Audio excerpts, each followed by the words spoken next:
família, como foi dito no final do ano, né? É a definição mais lógica. Somos uma família, a família de Cristo ressuscitado, né? Eu quero, antes da gente pedir para vocês pegarem a passagem, eu quero, enquanto nós estávamos orando, é estranho isso, mas faz sentido para o Senhor. E se faz sentido para Ele, com certeza isso vai fazer sentido ao nosso coração também. Quando a gente agradece, quando a gente louva, né, engrandece o Senhor, nós louvamos por coisas boas. Não é verdade?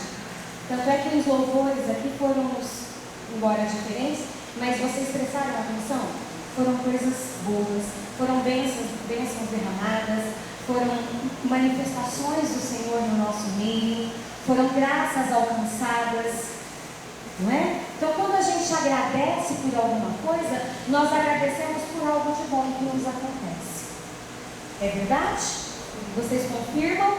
Sim. Sim.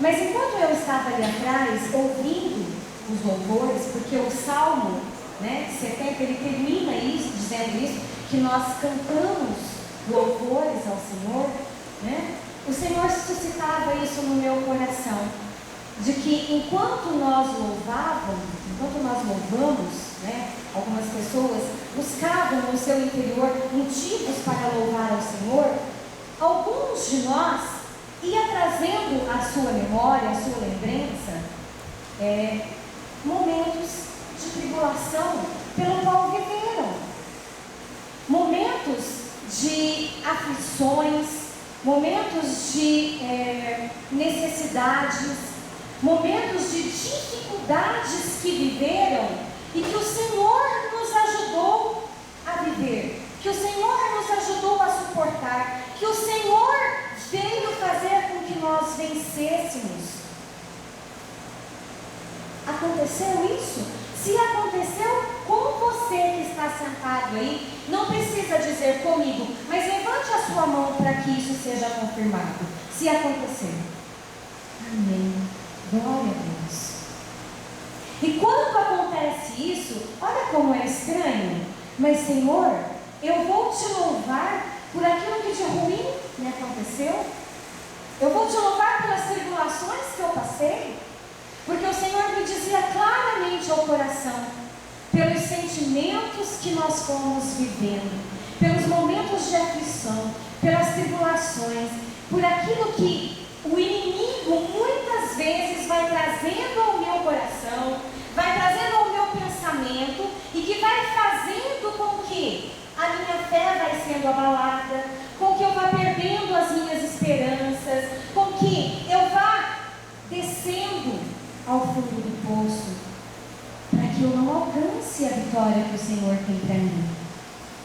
Não posso dizer por você, mas posso dizer por mim.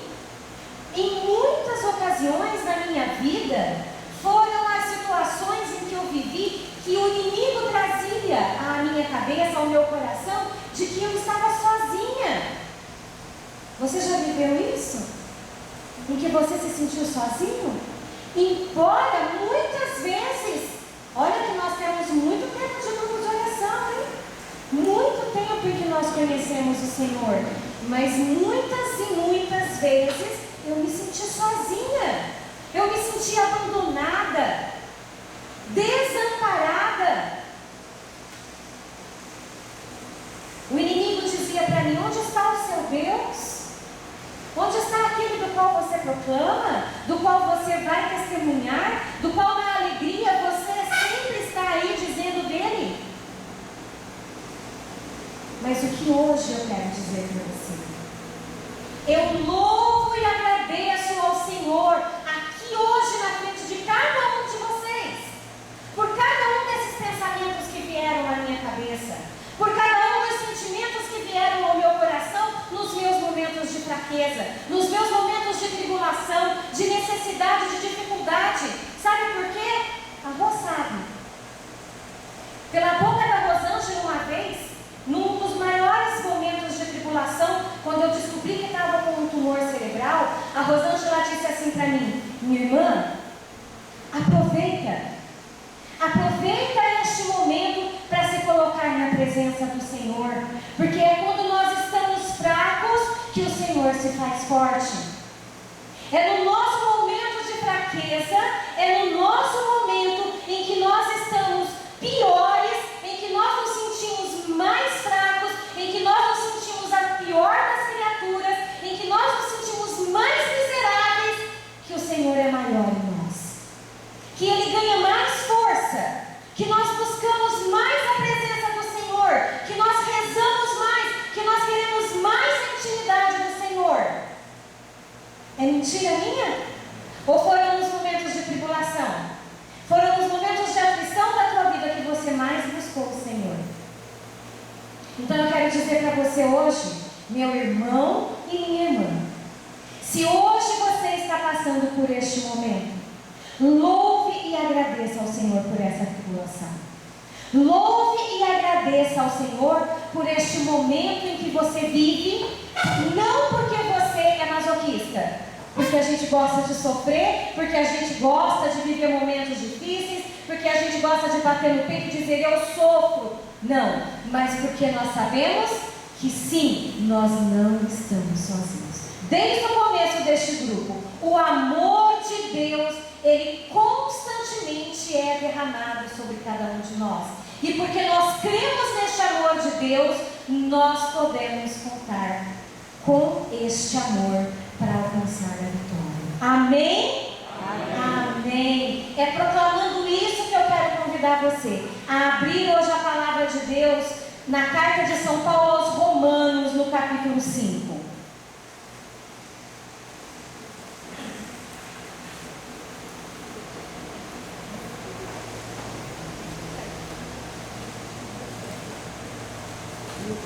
Carta de São Paulo aos Romanos, capítulo 5.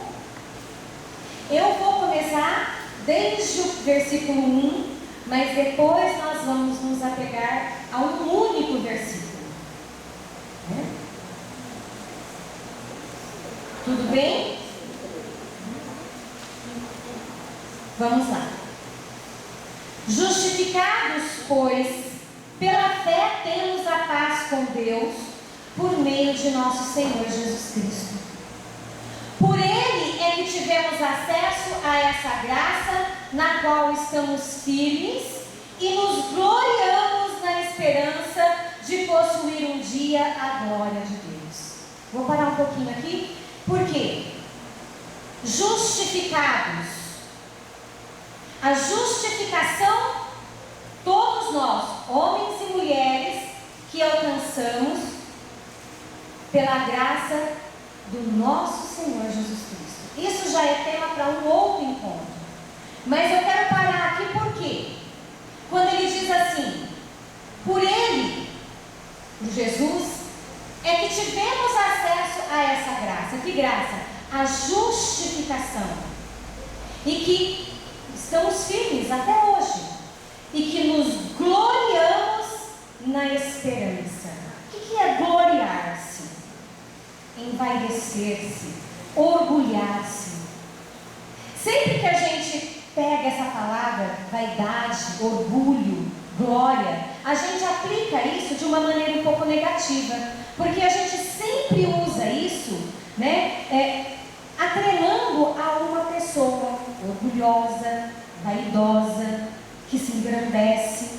Mas hoje nós queremos aplicar tudo isso a nós nos gloriarmos, a nós nos envaidecermos, nos orgulharmos de uma outra forma. Não por aquilo que nós temos enquanto pessoa, mas por aquilo que o próprio Jesus alcançou para cada um de nós. A nossa esperança está em alcançarmos o quê? Qual é a palavra de São Paulo aí? Nos gloriamos na esperança de possuir o que um dia? A glória de Deus. Todos nós somos chamados a possuirmos um dia a glória de Deus. Essa é a nossa esperança. A nossa esperança nos leva a crer, a acreditar que um dia possuiremos essa glória. O que fazemos aqui é somente lutarmos, confiarmos, acreditarmos que um dia possuiremos. Por isso que essa esperança em nós, ela é importante, porque é ela que vai nos manter fiéis, perseverantes, firmes, como a própria palavra diz. Seguindo, não só isso, mas nos gloriamos até das tribulações, pois sabemos que a tribulação produz a paciência. A paciência prova a fidelidade, e a fidelidade comprovada produz a esperança. E a esperança não engana, porque o amor de Deus foi derramado em nossos corações, por quem? Pelo Espírito Santo, onde? Em nossos corações. Amém. Olha que coisa linda. Quando nós falávamos das tribulações, é maravilhoso nós pensarmos que nós não sofremos em vão. Não passamos pelas tribulações, pelos desertos das nossas vidas, pelas nossas aflições em vão. O Senhor não desampara, o Senhor não esquece, o Senhor não passa adiante e finge que não vê. Não é em vão. Mas tudo isso, olha que lindo, a tribulação produz a paciência. Porque durante a tribulação eu preciso esperar o tempo de Deus. Como é difícil. Como é difícil, mas é um exercício. Embora às vezes a gente queira, né? A gente diz, tudo bem, Senhor, eu vou aguardar o seu tempo. Eu peço o que eu preciso.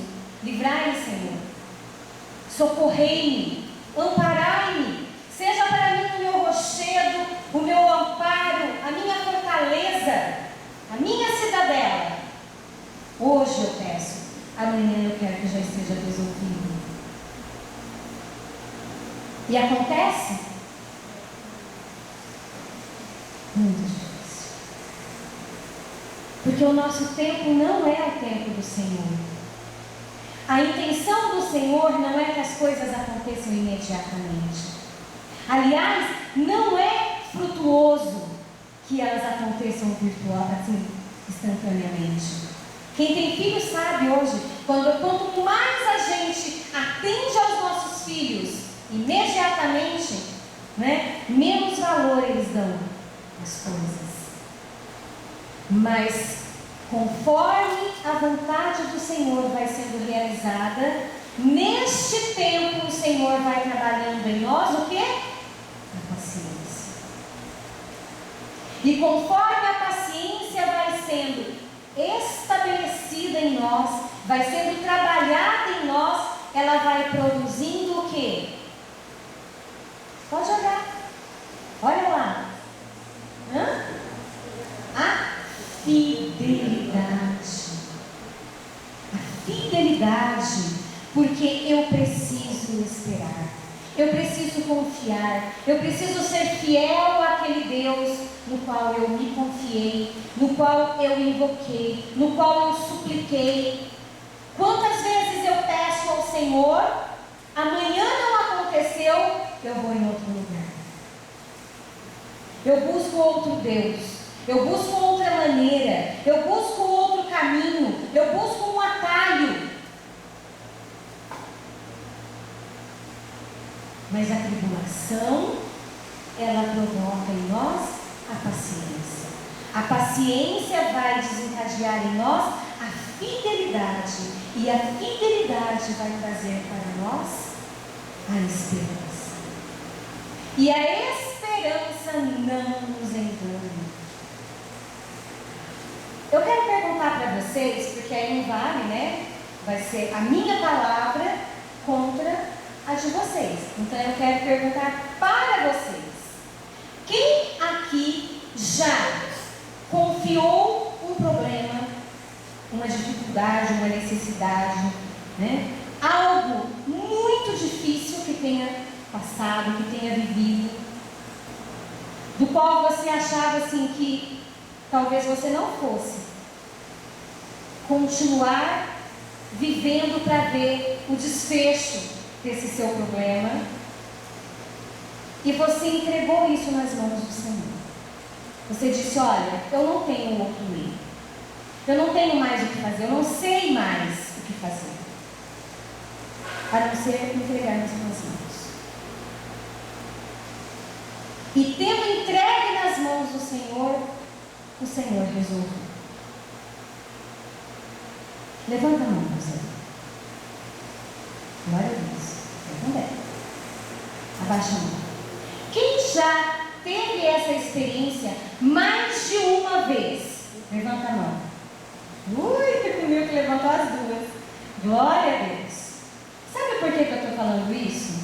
Quando São Paulo diz assim para nós que a esperança não decepciona, não nos engana, a palavra de Deus, que eu anotei, porque eu acho lindo isso, né? Lá em Isaías, no capítulo 49, no versículo 23, você não precisa ler. Alguns versículos, eu vou ler para você, mas alguns versículos, né, algumas tradições tradução de Bíblia diz de um jeito, né? Mas na nossa Bíblia vai dizer assim. Vou ler para você. Em Isaías 49, o versículo 23, vai dizer assim para a gente. No finalzinho: saberás então que eu sou o Senhor, e que não serão confundidos os que contam comigo. Mas na tradução de uma outra Bíblia, vai dizer assim: então você saberá que eu sou o Senhor. Aqueles que esperam em mim não ficarão decepcionados. Olha que coisa linda. Aqueles que esperam em mim não ficarão decepcionados. Aqueles que confiam, aqueles que esperam, aqueles que colocam a sua esperança, aqueles que depositam essa esperança em mim, não serão decepcionados, não serão envergonhados, não serão confundidos, não serão abandonados. Como é triste a gente se decepcionar, como é triste a gente colocar nossa confiança, nossa esperança em alguém, achando que essa pessoa vai fazer e acontecer por nós, e de repente a gente percebe que ela é tão fraca quanto, ou às vezes até pior do que a gente. Mas com Deus isso não acontece. Deus não nos decepciona. Sabe por quê? Às vezes nós achamos que aquilo que Deus faz não é o que nós precisamos, o que nós queríamos.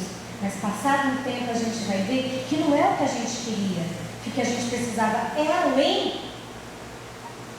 E essa esperança, ela vem ser redobrada em nós, ela vem ser reavivada, ela vem ser renovada todos os dias por esse Espírito Santo de Deus que habita cada um de nós. No Atos dos Apóstolos, se você quiser abrir comigo, no capítulo 1, no versículo 8,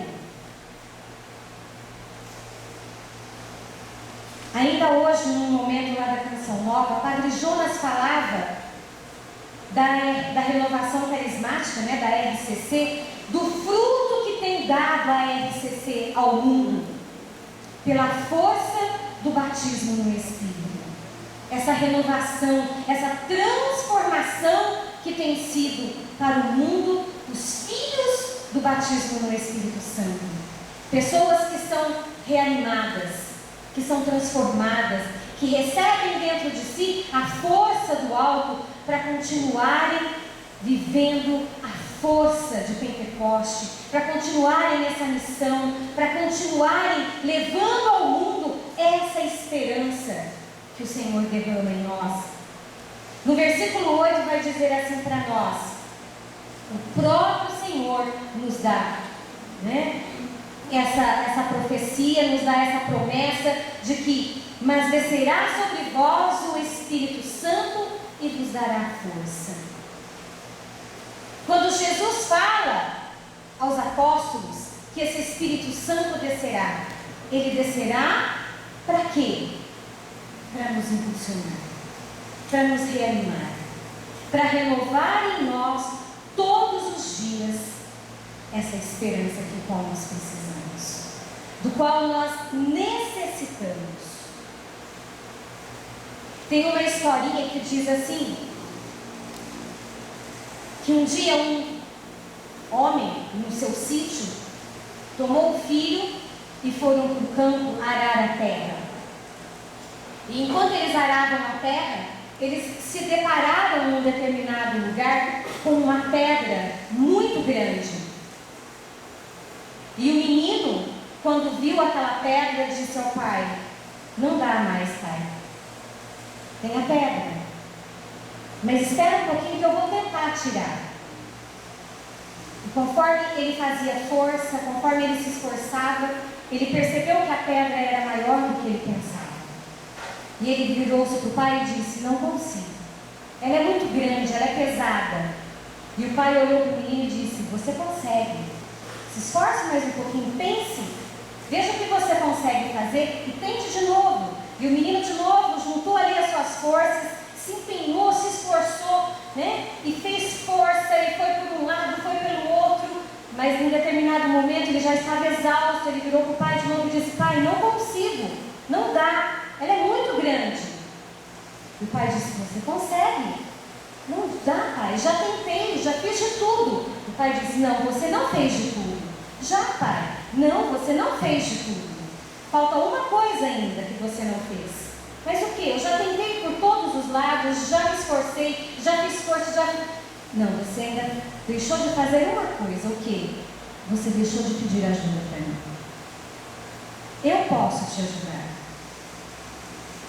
Talvez o que falte a cada um de nós é pedirmos ajuda a esse Espírito Santo que está em cada um de nós. Se lá em Atos ele era promessa, hoje em nós essa promessa já se cumpriu. Hoje em nós ele já é vivo e atuante dentro da tua vida, dentro do teu coração, dentro do teu peito. Hoje ele não é promessa mais, ele é vivo, eficaz, atuante, presente em cada um de nós. Talvez o que nos falte é pedirmos ajuda. Talvez o que tenha havido é que nós estejamos tentando tirar os nossos obstáculos com a nossa própria força. Quero convidar você a fechar um pouquinho os olhos. E nessa noite, você clamar a esse doce Espírito Santo, mas também esse Espírito Santo capaz de desinstalar, de desacomodar, de desalojar, que Ele venha nos ajudar, que Ele venha fazer com que essa esperança seja recuperada em nós, que Ele venha restaurar em nós a nossa fé, que Ele venha fazer com que nessa noite nós possamos voltar para as nossas casas com ânimo redobrado, com uma força revigorada, porque Ele não vem para nos dar somente força, mas Ele vem para renovar a força que já está em nós. E essa força chama-se Deus. Deus já é presente em cada um de nós. Que nessa noite nós possamos contar com a força do alto, que vive em cada um de nós, que age